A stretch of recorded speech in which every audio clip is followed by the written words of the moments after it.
বাংলা গল্পকথা চ্যানেলে সকলকে স্বাগত।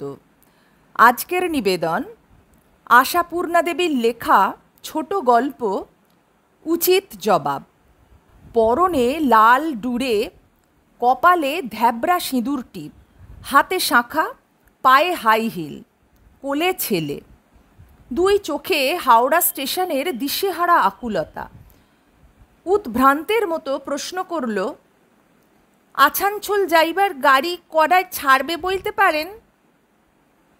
বলতে আমি পারতাম, বিনা অনুসন্ধানেই পারতাম, কারণ আমার গন্তব্যস্থলও ওই একই। কিন্তু আপনারা বিশ্বাস করুন আর নাই করুন, বললাম না আমি। বিবেকের কষাঘাতে পীড়িত হয়েও বললাম না। না বলতে পারিনি বলে মুখ ফিরিয়ে গট গট করে চলে এলাম। কি সত্যি বলে বিশ্বাস করছেন না? ভাবছেন এ একরকম চাল ফলাচ্ছি?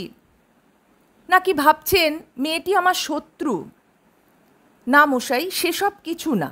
আসল কথা, পরোপকার আমি করি না, সামান্যতমও না। গত 5 বছর থেকে পরোপকারের ছায়াও মাড়াই না আর। কারণ সামান্য একটু পরোপকারের ছিদ্র দিয়েই আমার আজীবনের সুনামটুকু আমি হারিয়েছি। আর শুধুই কি সুনাম? কি নয়। 5 বছর আগের সেই একটি দিন, সেই রৌদ্রোজ্জ্বল একটি শরতের দুপুর আজও আমার বুকের মধ্যে আগুনের অক্ষরে আঁকা আছে। হ্যাঁ, সেও এমনি একটি ট্রেন ছাড়ার পূর্ব মুহূর্ত। হাওড়া নয়, শিয়ালদা। নিজের অ্যাটাচি কেশখানা নিয়ে লাফিয়ে পড়তে যাচ্ছি, হঠাৎ দুরন্ত বেগে কুলির পিছনে পিছনে প্রায় তদ্রূপ ছুটন্তবর্তী দুটি নারী মূর্তি এক কামরার দরজা লক্ষ্য করেই তীব্র বেগে ছুটে আসছেন নির্ভুল সন্ধানী শিকারের বুলেটের মতো। সামনেরটি বৃদ্ধা, কুলির সঙ্গে ছুটে আসতে পরিশ্রমে রক্তমুখী, কিন্তু পিছনেরটি তা নয়। বিধাতা প্রদত্ত রঙেই সে মুখ ফোটা গোলাপের মতো আরক্তিম। সামনেরটির বয়স সহজেই আন্দাজ করতে পেরেছিলাম, 60-এর কিছু ওপরেই হবে, কিন্তু এটির পারলাম না। সুন্দরী মেয়েদের বয়স বোঝা কঠিন।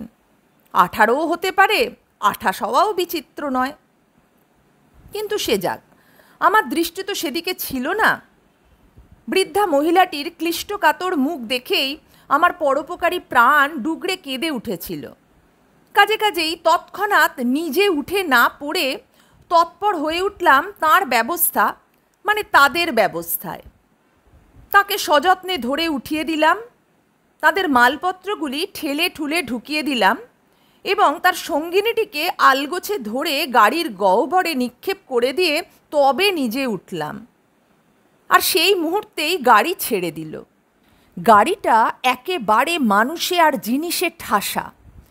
সেকাল আর নেই যে ডবল মাসুল দিলেই খালি কামরায় হাত পা খেলিয়ে বসে হাওয়া খেতে খেতে যাওয়া যায়। এখন সব ক্লাসেই ভিড়। এই তো সেবার যাচ্ছিলাম কোথায় যেন একটা সাহিত্য সভায়। পরের পয়সায় কাজেই নির্মল আনন্দময় চিত্তে প্রথম শ্রেণীতে চড়ে চলেছি। হঠাৎ যেন গায়ের কাছেই একটি বিজাতীয় অনুভূতি। তার কাছ থেকে সরে সরে বসলাম, কারণ পরনে ময়লা একটি ট্যানা, গায়ে শুধু ফতুয়া। যা ভেবেছি তাই, নিশ্চয়ই বিনা ভাড়ার যাত্রী, বেপরোয়া উঠে পড়েছে। কটমট করে তাকাতে লাগলাম, ভাবতে লাগলাম আসুক না একবার টিকিট চেকার, বাছাধন টেরটি পাবেন মজা। উফ, কি লজ্জাই পেয়েছিলাম সেদিন।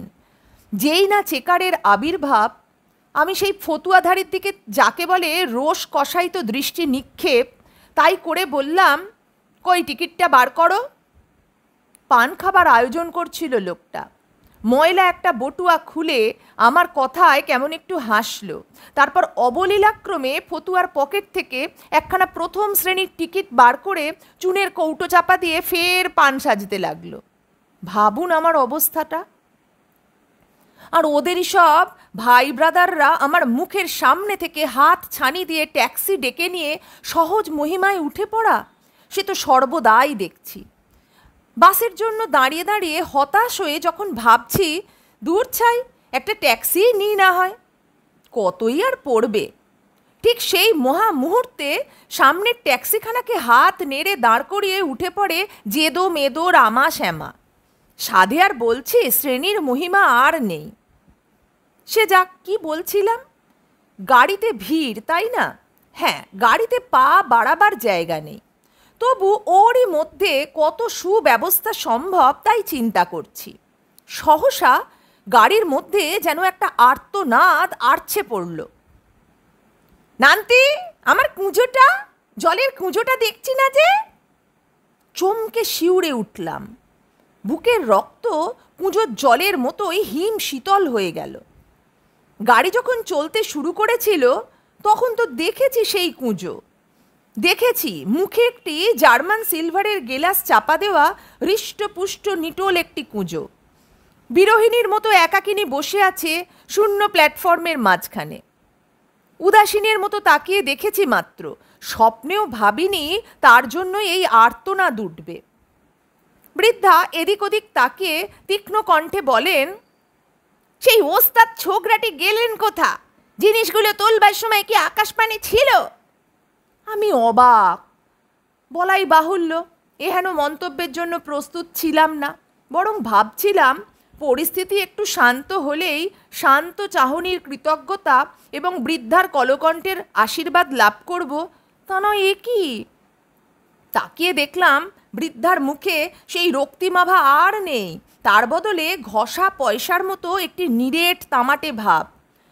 তবু গিয়ে হাত কচলে বলি, আজ্ঞে, ঠিক বুঝতে পারিনি কুঁজোটা আপনাদের। বৃদ্ধা তীক্ষ্ণ দৃষ্টি প্রদীপে একবার আমার আপাদ মস্তক আরতি করে নিয়ে বিরক্ত কণ্ঠে বলেন, তুমি বুঝি তরবর করছিলে তখন? তা বলে জিনিস তোলবার সময় মোট গুণে তুলতে হয় তাও জানো না বাছা? জলের বাক্স না হয়ে যদি গয়নার বাক্স হতো। বলতে পারতাম মোটের মোট সংখ্যা আমার জানার কথা নয়, কিন্তু বললাম না। অপরাধীর মতো ঘাড় চুলকোতে লাগলাম। বৃদ্ধা পুনশ্চ ঝঙ্কার দিলেন, সঙ্গের মতো দাঁড়িয়ে থেকে আর কি হবে? যা গেছে তা তো আর ফিরবে না। আহা, অমন জল জ্যান্ত সিলভারের গেলাসটা গো! যাকে মরুক গে, এখন জিনিসগুলো একটু সরিয়ে নড়িয়ে জায়গা বার করো। কৃতার্থ হয়ে তাই করতে থাকি, শশব ব্যস্তে প্রাণপণে। মহিলাটি গজগজ করতে থাকেন, দেখে শুনে ভ্যালো গাড়িতে তুলেছ বাছা, একটু পা মেলবার ঠাঁই নেই। আমি বলে বাতের জ্বালায় 2 মিনিট পা মুড়ে বসতে পারি না। নান্তি নাম্নী সঙ্গিনীটি তার এতক্ষণ মুখে আঁচল ঠেকিয়ে খুক খুক করে হাসছিল কিংবা কাশছিল। এবারে আঁচল সরিয়ে কি যেন বলে চুপি চুপি। তার কথাটা শোনা যায় না, কিন্তু তার কথার উত্তরটা শোনা যায়। তুই থাম নান্তি, ওর হয়ে আর ওকালতি করতে আসিস নে। রেলগাড়িতে আমি এই নতুন চড়ছি কি না? 62 বছর ধরে রেলগাড়িতে আমি চড়ছি, কখনো এমন পা মুড়ে বসিনি। বেশ টের পাচ্ছি গাড়ি শুদ্ধ লোকের দৃষ্টি এই দিকে। আমি পরম উদাসীনের মতো বাইরের জানলার দিকে তাকিয়ে থাকবার চেষ্টা করি, কিন্তু জানলা ভর্তি তো শুধু নরমুণ্ডের শাড়ি। এ পৃথিবীতে উদাসীন দৃষ্টি নিক্ষেপের জায়গা কি জোটে?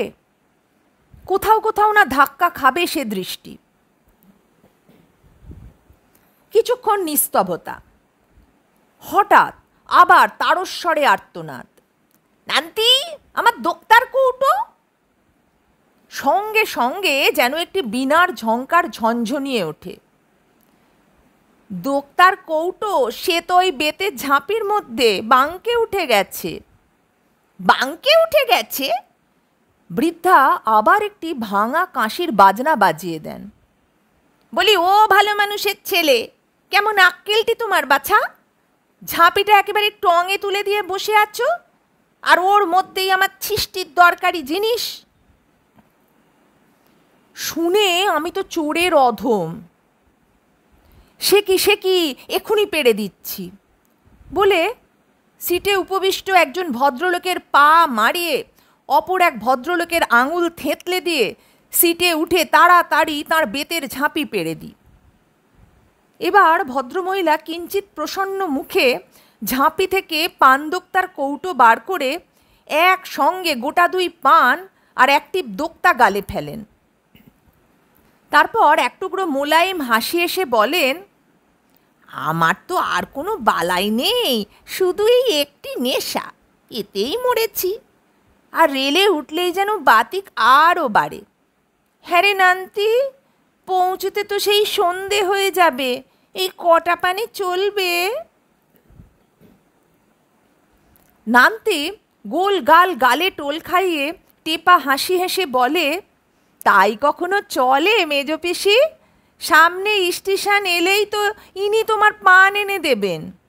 শুনুন শুনুন, আপনারা এসব ইচ্ছে করে মানুষকে বিপদে ফেলা নয়। একটু না হয় ভদ্রতা করেইছি, তাই বলে আমার ওপর যথেচ্ছাচার চালাবে নাকি? অথচ এভাবে নিশ্চিত প্রত্যয়ের সুরে বললে আপনারাই বা কি উত্তর দিতে পারতেন? অতঃপর বৃদ্ধা মহিলা ঝাঁপি থেকে আরেকটি বড় সড়ো কৌটো বার করে ঢাকনি খুলতে খুলতে বলেন, নে নান্তি, এই সময় গোটা কতক সন্দেশ গালে ফেলে দে দেখিন। সঙ্গে সঙ্গে আপত্তির ভঙ্গিতে মাথা নাড়ে। বলা বাহুল্য, এটুকুতে বৃদ্ধা মহিলা নিবৃত্ত হল না। তীব্র স্বরে বলে ওঠেন, মাথা নাড়ছিস যে?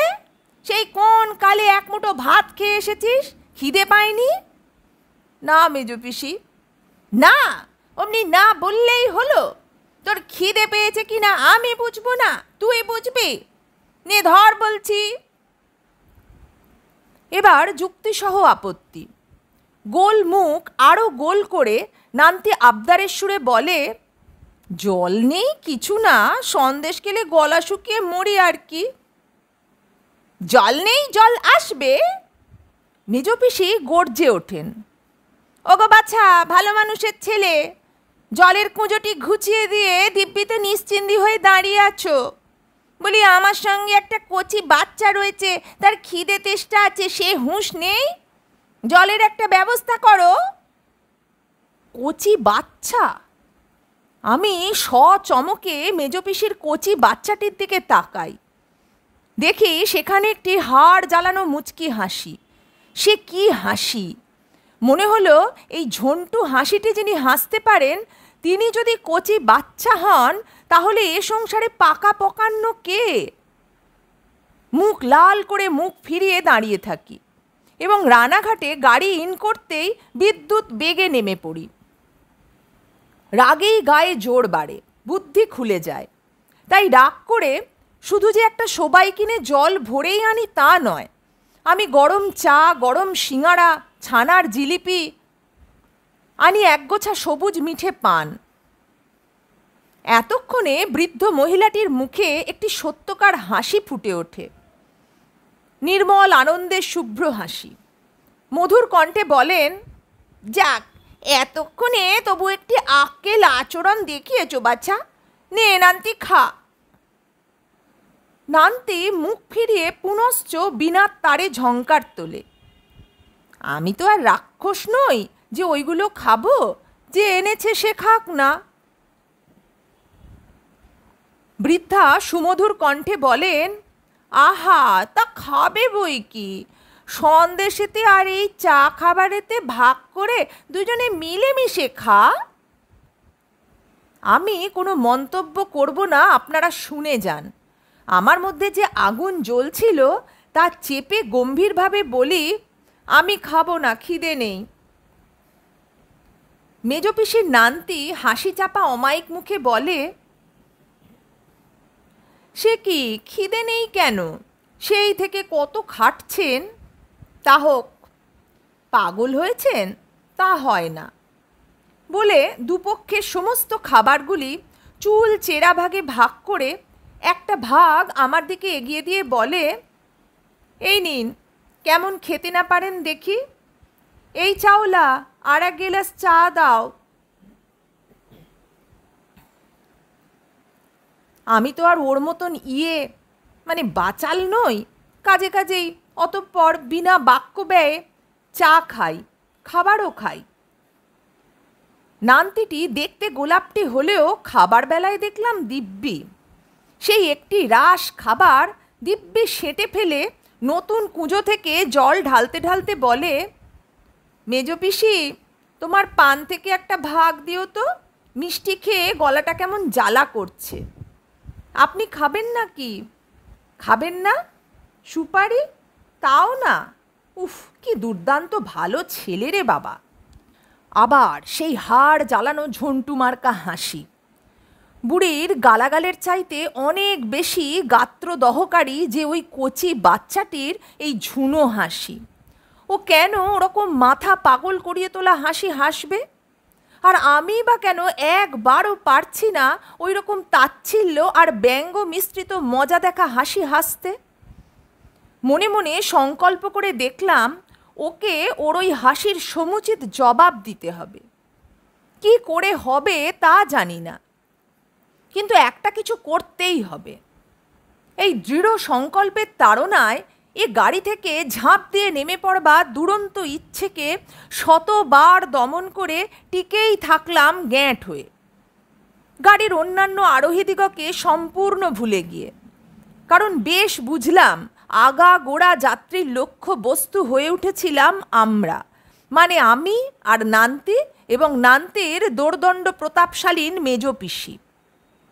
আমার তখন শুধু চিন্তা, কি করে মেজো পিসির ভাইঝির ওই বেয়াড়া হাসির সমুচিত উত্তর দেব।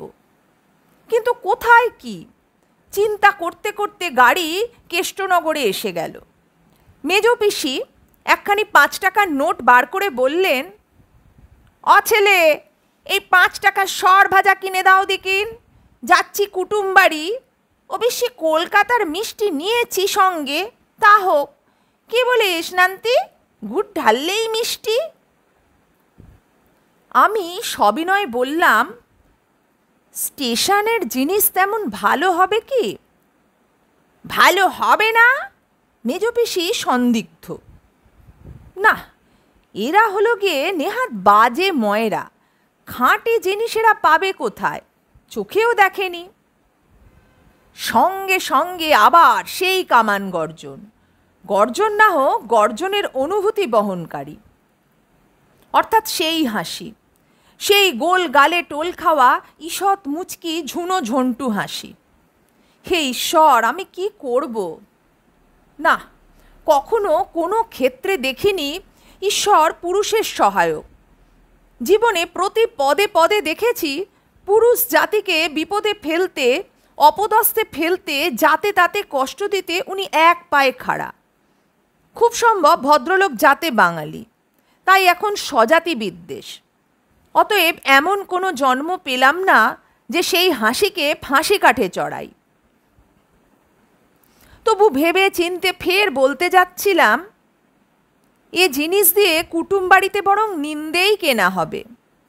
বলা হলো না, মৃদু কণ্ঠ ধ্বনিত হলো, তাহলে এক কাজ করতে বলো না মেজো পিসি, উনি না হয় এখানে নেমে পড়ে খাঁটি জিনিস খুঁজুন, আমরা আমাদের গোলাপবাগের ওখানে ঠিকানাটা দিয়ে দিই, পরের গাড়ি ধরে উনি সেখানে পৌঁছে দেবেন। এখন নিতান্ত নিরীহ প্রস্তাব একেবারে। বলুন বলুন, আপনারা এর পরেও যে আমি আমার মাথা ঠিক রেখেছিলাম তাতে বাহাদুরি দেওয়া উচিত কিনা আমাকে। পড়ে রইল মেজো পিসির নোট। লাফ দিয়ে নেমে পড়লাম প্ল্যাটফর্মে, গট গট করে এগিয়ে গেলাম। না, শহরের দিকে নয়, সেই খাবার ফেরিওয়ালাটার দিকেই। জ্বলন্ত ক্রোধে কিনে ফেললাম প্রায় 8.5 টাকার সরভাজা সরপুরিয়া। খাক ওদের কুটুম্বরা এই বাজে মালাই খাক। মেজো পিসি জিনিসগুলো নেড়ে চেড়ে হৃষ্টচিত্তে বললেন, কই তেমন মন্দ তো নয়, দিব্যি বাস বেরোচ্ছে। নান্তি, সবচেয়ে বড় কৌটোটা বার কর দেখি। ওমা, নোটখানা যে পড়ে, কি দিয়ে কিনলে গো? গম্ভীরভাবে বললাম, আমার দাম লাগেনি। দাম লাগেনি? ওমা, সে কি? হ্যাঁ, ও ছোকরা আমাদের দেশের ছেলে, আমাদের বাড়িতেই খেয়ে পড়ে মানুষ, তাই। আমা, তাই বুঝি? তা ভালো, তা এ তো অনেক, তুমিও দুখানা নাও। আমার কি হবে? শোনো কথা, খাবার আবার কি হবে? খাবে? অকিলা নান্তি, অমন করে হেসে গড়িয়ে পড়ছিস যে? এই এক বেয়ারা বিদকুটে রোগ মেয়ের অকারণ হাসি।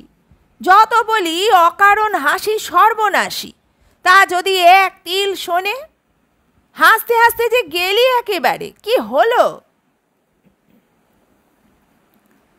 মেজ পিসি, জিজ্ঞেস করো তো, ওর বুঝি গল্প লেখার অভ্যেস আছে? আমি আর তাকালাম না। অবশেষে গাড়ি আমার এবং এদের গন্তব্যস্থলে এসে পৌঁছল। না, কোনো জবাব দেওয়া হলো না। নির্লিপ্তভাবে নিজের অ্যাটাচি কেসখানা তুলে নিয়ে দরজার কাছে এগোচ্ছি, হঠাৎ পিছনে কাশি ভাঙার আওয়াজ। ছেলে, গটগট করে চলে যাচ্ছ যে? দেখছো এই সন্ধেবেলা বিদেশ বিভুঁই জায়গায় আমরা দুটো অসহায় মেয়ে মানুষ এত মোটঘাট নিয়ে? স্টেশনে আমাদের কেউ নিতে এসেছে কিনা সেটুকু খোঁজ নিয়ে যাবে তো। পারতাম এই মোক্ষম সময় সেই হাড় জ্বালানো টোল খাওয়া হাসির জবাব দিতে পারতাম। উচিত জবাবের ধাক্কায় ধারালো মুখ একেবারে নিটোল হয়ে যেত। অনায়াসেই ওর মতো ওই রকম মুচকি হেসে বলতে পারতাম, তা আপনারা তো আমাকে সহায় করে পথে বেরোননি। বলতে পারতাম, আপনারা যদি অসহায় অবলা হন তাহলে বাংলা ভাষায় কিছু কিছু মানে পাল্টানো উচিত। বলতে পারতাম, হ্যাঁ, অনেক কিছুই বলতে পারতাম, কড়া আর ধারালো, কিন্তু বলতে পারলাম না। পুরুষ জাতির উদারতা বোধ আমার বলি বলি মুখকে চেপে ধরল। উচিত জবাব দেবার জন্য যে মহিমময় সংকীর্ণতাটুকু আবশ্যক, তার সবটুকুই যে বিধাতা পুরুষ কেবলমাত্র মহিলা জাতিকেই নিঃশেষে ঢেলে দিয়েছেন, পুরুষের ভাগে রাখেনি। কাজে কাজেই যেন সচমকে মুখ ফিরিয়ে বলতে হলো, আপনারাও এখানে নামবেন নাকি? নামবো না তো কি বসে থাকবো? কুলি কুলি রবে হাঁক পেড়ে এদের নামিয়ে দিলাম এবং সবিনয় শুধলাম, যাবেন কোথায়? যাব তো কাঁসাপটির নিমাই উকিলের বাড়ি, কিন্তু কই কাউকে দেখছি না। হেলা নান্তি, তোর মামাদের তো আচ্ছা আক্কেল দেখছি। কুটুম কাটুম আসবার কথা থাকলে স্টেশনে এসে দাঁড়িয়ে থাকতে হয়, একটু জ্ঞান নেই? নান্তির কণ্ঠ এবার ক্ষীণ, মুখে অপ্রতিভ ভাব।